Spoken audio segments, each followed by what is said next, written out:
Channel Sports Central will be going over our ACC quarterback rankings for the 2020 season, and as always, we base these rankings off of the stats that these players have put up, as well as the experience that they have, and also the talent around them in general. And so yeah, with that being said, we're also including Notre Dame in these rankings for the ACC, considering Notre Dame's been such a great team over the past few years, and how they're in the ACC and other sports, I decided to include them in this ranking video. So once again, with that being said, let's look at your number 15, and that's going to be Boston College's Dennis Grosel. Of course, he split time with Anthony Brown last season, and he was second in yardage as far as the quarterback situation goes, and his accuracy is absolutely horrible. I mean, he's got a 48.4% completion rate from last season. He needs to fix that up a ton if Boston College is going to have a somewhat decent offense. He also needs talent around him. Of course, he had a lot of talent, or there was a lot of talent on this Boston College team, especially in 2018, but yeah, last season that was a little bit on the decline, and he definitely needs some talent around him this season if he's going to be able to bring that completion rate up. But yeah, he still has some potential. Don't lie about that. I mean, if you look at his stats from last season, he had a pretty good touchdown-interception ratio. He had 983 total yards along with 9 touchdowns and 3 interceptions. But once again, that completion rate really needs to get fixed with a 48. I mean, if you're anywhere below a 50% completion rate, you're in the way bottom parts of the FBS as far as completion rate goes. So yeah, with that, let's look at your number 14. Also in the D tier is going to be James Graham, and he was the primary quarterback for Georgia Tech last season. And typically, I mean, you'd think out of most conferences, if you had a decently experienced quarterback, that they'd be pretty high up in these rankings. But really, he's kind of in the same situation that Dennis Grosel was, except he's just a little bit better because of the yardage. He did put up more yardage than Grosel did last season. He does have a bad interception and accuracy issue, though. I think that's pretty obvious. He's got a 45% completion rate, and he doesn't have much talent around him either. I mean, if you look at this Georgia Tech team, I believe they were the worst in the ACC last season, and I mean, that definitely will continue if James Graham isn't able to step it up. I mean, for his stats last season, he put up once again, a decent amount of yardage, 1,100 yards, and then also put up 12 touchdowns and 7 interceptions. But once again, I mean, you're going to get nowhere with that completion rate, 45%. That's absolutely horrible. So yeah, for James Graham, that's what I'd improve on if I was him. So but yeah, once again, I mean, if you look at his talent around him, that still needs to improve if James Graham is going to have any chance of being able to get over that barrier. Number 13, we got Brennan Armstrong from Virginia. He's also a D-tier quarterback, and yeah, for the majority of last season, he was behind Bryce Perkins. Of course, he's got some big shoes to fill considering how well Bryce Perkins played last season. The big concern for me with him is that he doesn't have much experience at all. Of course, most of the inexperienced quarterbacks you'll see at the bottom of these rankings, and that's kind of where Brennan Armstrong is. And the thing that also concerns me is that, I mean, he's got a decent amount of talent around him. However, his 2019 stats were not very promising in the time that he did play. He had right around 200 yards with a touchdown and 2 interceptions. For him to throw 2 picks in the amount of time that he played, a little bit concerning there. And of course, he has a really good completion rate, 75%, but you got to consider that's probably out of like 20 passes. So yeah, with Brennan Armstrong, I mean, all he can really do is surprise me next season. I mean, really, I have no idea what to expect out of him. I mean, he could be really, really bad, or he could be a big breakout quarterback, and I'd be surprised either way. I mean, Brennan Armstrong definitely is a quarterback that is a big toss-up for me. No idea how he's going to do, in my opinion. But yeah, once again, he wasn't very promising in the time played, but then again, we see that out of many quarterbacks just kind of coming into the picture. So, you know, with Brennan Armstrong, once again, he's got a decent amount of talent around him, so that is certainly good. I don't expect him to be a terrible quarterback. I do expect him to be better than, let's say, James Graham or Dennis Grosel, but once again, I mean, it's really tough to say right now because of the experience that he has.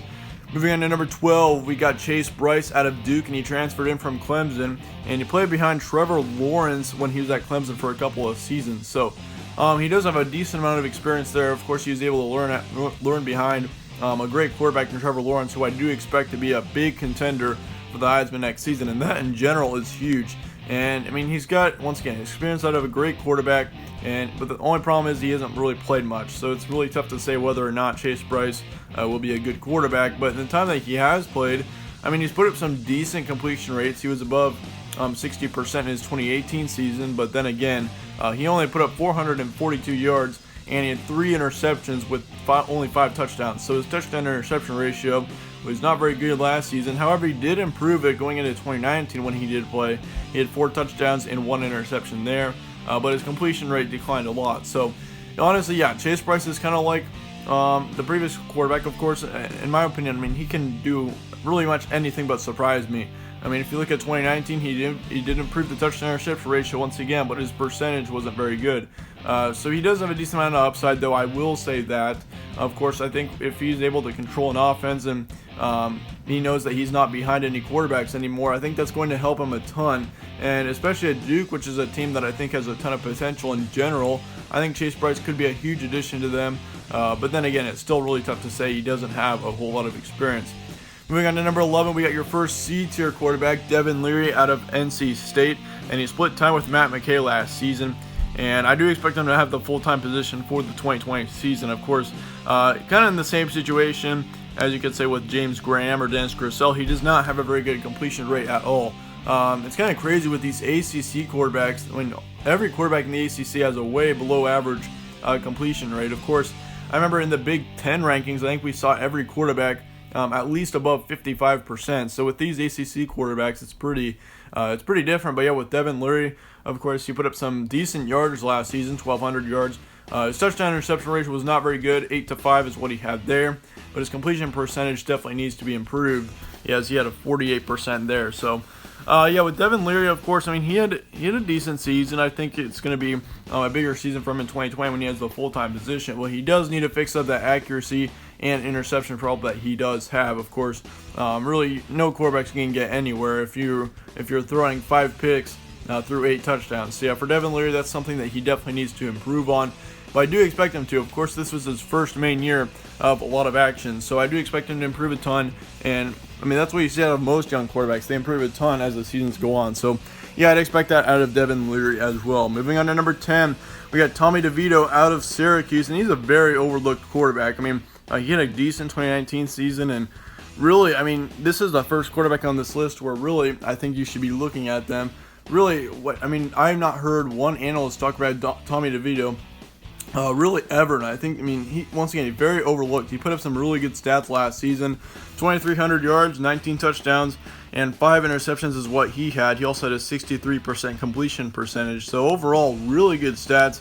One of the best quarterbacks in the ACC last season, for that matter. But the only problem that he has is that he doesn't have squat as far as talent goes around him. If you look at Syracuse last season, they were really, really disappointing. And overall, Tommy DeVito was the one main player on this offense that really played well. So I would assume that he'll be able to improve going into 2020 if he's able to have more talent around him. Once again, even last season he had a big step up from 2018, so he's got a lot of upside in my opinion. If you look at 2018, he had 525 yards, 4 touchdowns, 3 interceptions with a 50% completion rate, and I'm sure most analysts, including myself, didn't really think much out of Tommy DeVito going into 2019, but he surprised me a lot last season. If you look at those stats, no one was really paying attention to him, but really, he put up some really good stats. So is he able to do that again in 2020 is going to be the big question for him, and I do expect him to improve. It's just a matter of how much. Moving on to number 9, we got James Blackman out of Florida State, and he was the primary starting quarterback for this team in 2019. He does, however, need to fix up the interceptions pretty bad. If you look at his 2019 season, he had 11 interceptions through 17 touchdowns. So, yeah, definitely he needs to improve his touchdown-interception ratio if Florida State's going to be a relevant team in the ACC. But he does, once again, have a lot of upside, in my opinion. If you look at how good he did in 2017, that still is really close to, if not the best season that he's had so far. Of course, his completion percentage was the worst of his 3 years in 2017, but really, he had a decent amount of touchdowns, good amount of yardage, and yeah, really for James Blackman, I think he's got a lot of upside because of that season, and considering he was able to improve on it last season, I do expect James Blackman to be a quarterback to watch out for coming into the 2020 season. I wouldn't be surprised if he hit 2,500 to 3,000 yards, honestly. He's got a ton of potential for that. In fact, I'd go forward to say that he has B-tier potential. Many people aren't really talking about him in that way, but I do see it out of him. If you look at his completion percentage, once again, it's improved a ton over the past couple of seasons. In 2019, he had a 63% completion. In 2018, he had nearly a 65%, but he didn't really play a whole lot. Meanwhile, in 2017, he had a 58%. So he's improved that by over 5 points over the last couple of seasons. So yeah, James Blackman, definitely a quarterback to watch out for in the ACC. Number 8, we got Kenny Pickett out of Pittsburgh. He's got a good amount of experience, and I think that's going to be huge for this Pittsburgh team in general going into 2020. Of course, they were pretty inexperienced over the past couple of seasons, and yeah, I'd say that's a big reason why they haven't been able to do as good as many people have expected them to be. But he does have a bit of an accuracy and interception issue that definitely does need to be fixed if I'm Kenny Pickett. Of course, if you look at his completion rate, he did improve quite a bit over 2018 to 2019. He improved his completion rate by over 3%. And, I mean, if you look at his touchdown interception ratio, that didn't really improve from 2018 to 2019. But look at his yardage. He actually had over 1,000 yards more in 2019 than he did in 2018. So, yeah, I'd say Kenny Pickett definitely has a huge amount of upside going into 2020. I mean, if you look at how much he improved, if you don't look at the touchdown interception ratio, he improved a ton from 2018 to 2019. And it'll be interesting to see whether or not he can do that from 2019 to 2020 as well. So, yeah, watch out for that. He also had 5 300-yard games last season, too. You can't forget about that. So, yeah, for Kenny Pickett, definitely be on the watch out for him. I definitely think that he's a player that definitely could surprise a lot of people in the ACC next season. Moving on to number 7, we got Wake Forest's Sam Hartman, and he mainly played behind Jamie Newman last season. Of course, Jamie Newman transferred to Georgia over this offseason, so he will not be with this program anymore. And it looks like Sam Hartman will be the main starter for the 2020 season. He had a decent 2018 season. He was the main quarterback back in 2018, but he does need to improve the accuracy if he's going to get this Wake Forest team anywhere going into 2020. He's also got really big shoes to fill, considering Jamie Newman was a great quarterback last season. Definitely one of the best in the ACC. A huge surprise quarterback, too. No one was talking about Jamie Newman heading into the 2020 season. So that was a huge surprise for me, and I'm sure for many other people as well. But yeah, if you look at his career stats, in 2018 he had right around 2,000 yards with 16 touchdowns and 8 interceptions. So he had a pretty good touchdown interception ratio, but his completion was not very good. Once again, 55% is what he had. And then 2019, of course, he was kind of behind Jamie Newman. He had 830 yards, 4 touchdowns, 2 interceptions, and a 56% completion rate. So, yeah, it'll be interesting to see whether or not he can improve on his 2018 season. Of course, he should easily be able to beat out his 2019 season stats. But, yeah, then again, I still believe Sam Hartman has got a lot in him. I think he's got a lot of upside, and he's kind of similar to Kenny Pickett in that way, in the amount of upside that he really has. Moving on to number 6, we got Hendon Hooker out of Virginia Tech, another B-tier quarterback. He split time with Ryan Willis last season, but overall, I'd say, yeah, he was the better quarterback out of the two. He should have the top position for 2020, and honestly, yeah, no one's talking about this Virginia Tech team, which absolutely baffles me. If you've looked over my schedule preview for Virginia Tech, of course, I'm really high on this team. I think this is a Virginia Tech team that definitely could get up to 8, possibly 9, who knows, maybe even 10 wins next season. I mean, no one's really talking about them. They'll be the big dark horse, I think, of the ACC and possibly even in the nation next season. I mean, if you look at Hendon Hooker, if he's able to stay healthy, he can put up some pretty great stats. In 2019, he had over 1,500 yards, 13 touchdowns, 2 interceptions. Very, very good touchdown interception ratio. One of the best in the conference. His completion was pretty good overall. I mean, 61.1% isn't bad at all. He definitely could improve that, and I do expect him to heading into 2020. He's also got a lot of talent around him. I mean, Hendon Hooker's got a Virginia Tech team that is looking pretty experienced heading into 2020, so that's going to be huge for him. Watch out for a big breakout season out of Hendon Hooker. Moving on to number 5, we got our last B-tier quarterback, Malik Cunningham out of Louisville. And I honestly considered putting him as an A-tier quarterback, but we already have 4 A-tier quarterbacks on this list, so I decided not to. But he's also very overlooked. No one's talking about Malik Cunningham at all. Because, I mean, he's pretty much overshadowed everyone. Whenever they think of Louisville, they think of Lamar Jackson. But really, Malik Cunningham, he's in there right now, and he's playing pretty well. Especially in 2019, he put up some pretty good stats. Over 2,000 yards, 22 touchdowns, 5 interceptions, had a good completion ratio, or completion percentage at 62%. And yeah, overall, he's got potential to be a big breakout quarterback in 2020 seasons. Yeah, watch out for Cunningham and Hendon Hooker.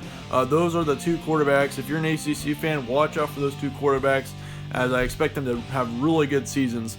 But yeah, once again, his 2019 stats really good. He did have a good touchdown interception ratio too. So yeah, certainly a ton of potential for Malik Cunningham. Watch out for him. Moving on to number 4, we got your first A-tier quarterback. And honestly, there's a pretty big gap, I'd say, between our number 4 and number 5. D'Eriq King, he transferred in from Houston, and he's going to be in Miami for his final season of eligibility. And he put up some really impressive stats, especially in the 2018 season. He had over 30 touchdowns. He had 36 touchdowns to be exact in the 2018 season, which is very, very impressive if you're not much of a stat person. Typically, out of most quarterbacks, even 20 touchdowns is pretty impressive. So, yeah, for D'Eriq King, he put up some really good stats in 2018 and 2019. He's a bit down. Of course, he had 660 yards with 6 touchdowns and 2 interceptions, and a pretty terrible completion rate. Of course, he had 52% in that season. So, yeah, honestly, the move to Miami, I think that was a good decision on his part. Of course, Miami definitely has a lot more talent than Houston does. Houston really did not have a very good season in 2019. So I think for D'Eriq King, that was a pretty good move, and it'll be very interesting. All D'Eriq King can do next season is surprise me. I think, honestly, I mean, he could go either way. He could either be a big bust, or he could be a really good player, which I do expect him to be. I mean, in 2018, once again, we saw how good he can be. He put up nearly 3,000 yards along with 36 touchdowns and a 63% completion percentage. So the only big question that I've got for D'Eriq King is whether or not his play style can fit in the ACC as well. Of course, in the American Athletic, it's not as tough of a conference as the ACC is. So yeah, for D'Eriq King, it'll be interesting to see whether or not he can play to that standard in the ACC as well. But yeah, I do expect him to be a really good quarterback in the end. Still, I expect him to be an A-tier quarterback. But even in 2017, he put up some pretty good stats. 1,200 yards, 7 touchdowns, 2 interceptions, and a 65% completion percentage. So, once again, huge amount of upside for D'Eriq King. Watch out for him going into 2020. Number 3, we got Sam Howell out of North Carolina. And this was a big breakout quarterback of last season. Of course, I mean, he had a big breakout 2019 season. He was a true freshman. And with him being under Mack Brown, I mean, Mack Brown's doing a great job in North Carolina right now. I think North Carolina is a team that honestly could get up to possibly even 8-9 wins this season. It wouldn't surprise me a single bit. I mean, it was tough when Mack Brown went to North Carolina. I didn't know how good they would be able to do. Of course, he's pretty old right now. He's definitely an older coach. I mean, you can't lie about that. But he's doing a really great job right now. I think North Carolina is a team that has a ton of potential going into 2020, especially Sam Howell.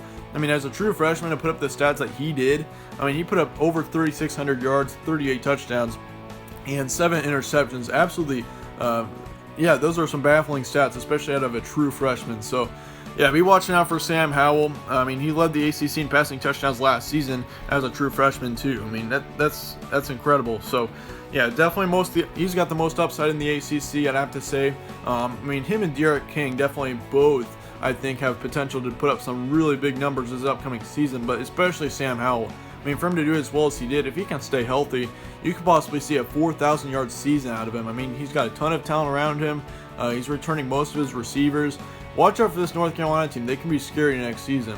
Moving on to number 2, we got the Notre Dame team that I'm adding to this ACC conference just for this video. And, of course, I mean, if you don't want to count Notre Dame, you can just leave them out. But, yeah, if Notre Dame were to be in the ACC, I'd put him at number 2 with Ian Book. Ian Book returns to Notre Dame for a 5th season, which is really good news for this Notre Dame team. Of course, if you've seen my schedule preview, I'm not very high on this Notre Dame team going into 2020. They're just losing way too much.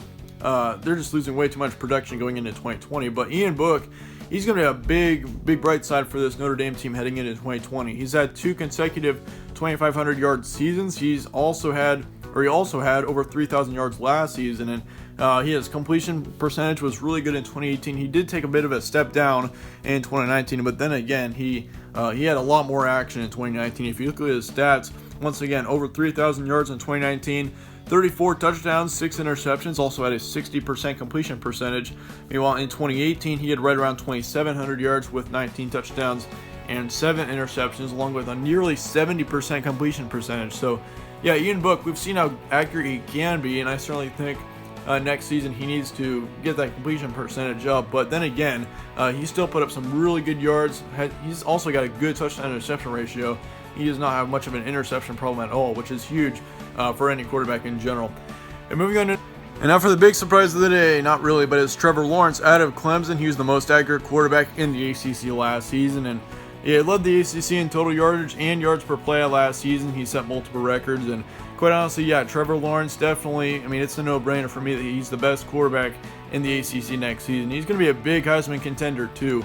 I'd say at the end of the day, it's going to be between him and Ohio State's Justin Fields to the end of the day. Once again, I mean, Trevor Lawrence, he's a great quarterback. He's put up some really good stats over the past couple of seasons. He's been to 2 straight national championships. He's won one of them.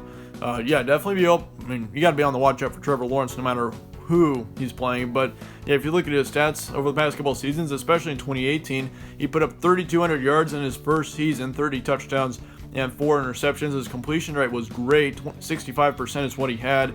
And in 2019, he put up even better stats, 3,600 yards, 36 touchdowns, and 8 interceptions. He did have a bit of a higher number of interceptions, but I mean, overall, still a great season for him. 65%, nearly 66% is what his completion rate was in 2019. So, yeah, Trevor Lawrence, great quarterback overall. I think he's definitely going to have a great season in 2020 if he can stay healthy, which he hasn't really been much of an injury-prone quarterback. So, yeah, I do expect him to stay healthy. But then in the end, I think Trevor Lawrence definitely has got a big chance to win the Heisman in 2020. He could easily be this year's Joe Burrow, too. It wouldn't surprise me a lot, of course. He's in a much easier conference than Joe Burrow was, but he definitely has potential to be just as good as Joe Burrow for sure.